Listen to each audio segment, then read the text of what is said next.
തിരുവനന്തപുരത്തെ ശ്രീ പത്മനാഭസ്വാമി ക്ഷേത്രം കഴിഞ്ഞാൽ രാജ്യത്തെ ഏറ്റവും സമ്പന്നമായ ക്ഷേത്രമാണ് തിരുമല വെങ്കിടേശ്വര ക്ഷേത്രം. ആരും അമ്പരക്കും തിരുപ്പതി ക്ഷേത്രത്തിന്റെ സ്വത്ത് വിവരങ്ങൾ കേട്ടാൽ. ഏകദേശം 3 ലക്ഷം കോടി രൂപയുടെ ആസ്തി തിരുമല ക്ഷേത്രത്തിനുണ്ടെന്നാണ് കണക്ക്. തിരുമല തിരുപ്പതി ദേവസ്ഥാനങ്ങളാണ് ക്ഷേത്രം ഭരിക്കുന്നത്. ദേവസ്ഥാനങ്ങളുടെ പേരിൽ വിവിധ ബാങ്ക് അക്കൗണ്ടുകളിലായുള്ളത് 16,000-ഓളം കോടി രൂപ.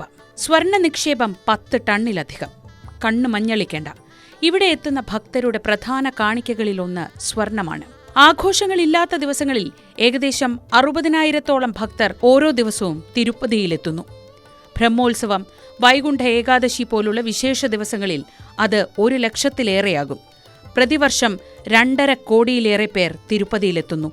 അങ്ങനെ ദിനംപ്രതി വരുമാനം കുന്നുകൂടുന്ന തിരുപ്പതിയിലെ ഭരണ സംവിധാനങ്ങളിൽ വലിയ അതൃപ്തി ആർക്കുമുണ്ടാവാറില്ല.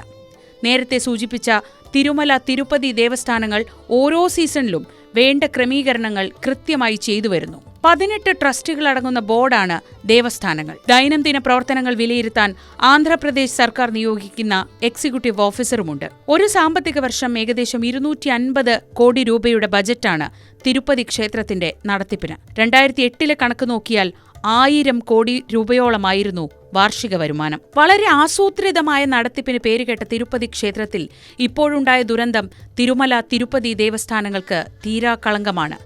വൈകുണ്ഠദ്വാര ദർശനത്തിനു മുന്നോടിയായി വിപുലമായ അവലോകന യോഗങ്ങൾ ചേർന്നിരുന്നു. സാധാരണക്കാരായ ഭക്തർക്ക് പ്രാധാന്യം നൽകിയുള്ള ക്രമീകരണം ഒരുക്കുമെന്നായിരുന്നു പ്രഖ്യാപനം. VIP ദർശനം വെളുപ്പിന് തുടങ്ങുമെങ്കിലും സാധാരണക്കാർക്കുള്ള അവസരം 8:30 മുതൽ. ഭക്തരുടെ സൗകര്യം കണക്കിലെടുത്താണ് ടോക്കണുകൾ വിതരണം ചെയ്യാനുള്ള തീരുമാനത്തിലേക്കും എത്തിയത്. 8 സെന്ററുകളിലെ 90 കൗണ്ടറുകൾ വഴി ടോക്കൺ വിതരണം നടക്കുമെന്നാണ് ദേവസ്ഥാനങ്ങളുടെ ചെയർമാൻ അറിയിച്ചത്. എന്നാൽ തിരക്ക് നിയന്ത്രിക്കാൻ നിയോഗിച്ചത് 3000 പോലീസുകാരെ മാത്രം.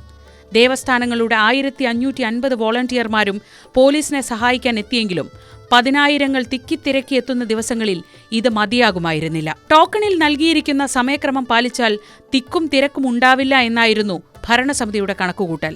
എന്നാൽ എല്ലാ ആലോചനകളെയും തകിടം മറിച്ചാണ് ദുരന്തമെത്തിയത്. വിഷ്ണു നിവാസത്തിന് സമീപമുള്ള ടോക്കൺ കൗണ്ടറിലാണ് തിരുപ്പതിയുടെ ചരിത്രത്തിലെ ആദ്യ ദുരന്തം സംഭവിച്ചത്. ഒരു ദിവസം മുൻപ് തന്നെ ക്യൂ നിൽക്കാൻ ഭക്തരെത്തിയതാണ് ദുരന്തത്തിനുള്ള പ്രധാന കാരണം. കൂടുതൽ സുരക്ഷാ ഉദ്യോഗസ്ഥരെ നിയോഗിച്ചിരുന്നത് തൊട്ടടുത്ത ദിവസം മുതലായിരുന്നുവെന്ന് സംഘാടകർ പറയുന്നു. തുറന്നു കിടന്ന ബാരിക്കേഡിലേക്ക് ആളുകൾ എത്തിയതോടെ ഒരു ദിവസം മുൻപ് തന്നെ വലിയ ക്യൂ രൂപപ്പെട്ടു. ക്യൂവിന് ഏറ്റവും മുമ്പിലുണ്ടായിരുന്ന സ്ത്രീക്ക് ശ്വാസതടസ്സം അനുഭവപ്പെട്ടപ്പോൾ മുൻവശത്തെ ഗേറ്റ് ചെറുതായി തുറന്നതും കാര്യങ്ങൾ കൈവിട്ടു പോകാൻ ഇടയാക്കി. വലിയൊരു തിരക്ക് നിയന്ത്രിക്കാനുള്ള ആൾബലമില്ലായിരുന്നു പോലീസിനപ്പോൾ. നൂറ്റാണ്ടുകളുടെ പെരുമയുള്ള തിരുപ്പതിയിൽ ഇത്തരമൊരു ദുരന്തം സംഭവിച്ചതിനെ ഗൗരവത്തോടെയാണ് രാജ്യം കാണുന്നത്. വെങ്കിടേശ്വര ദർശനത്തിന്റെ ഏറ്റവും പ്രധാനപ്പെട്ട സമയങ്ങളിൽ ഒന്നായിട്ടും വേണ്ടത്ര ജാഗ്രത പുലർത്താൻ ദേവസ്ഥാനങ്ങൾക്ക് കഴിഞ്ഞില്ല എന്നാണ് വിലയിരുത്തൽ. തിരുപ്പതി ലഡുവിനെ ചൊല്ലിയുള്ള വിവാദം കോടതി കയറിയതിനു പിന്നാലെ ഒരു ദുരന്തത്തിനു കൂടി സാക്ഷ്യം വഹിക്കേണ്ടി വന്നു തിരുമലയ്ക്ക്.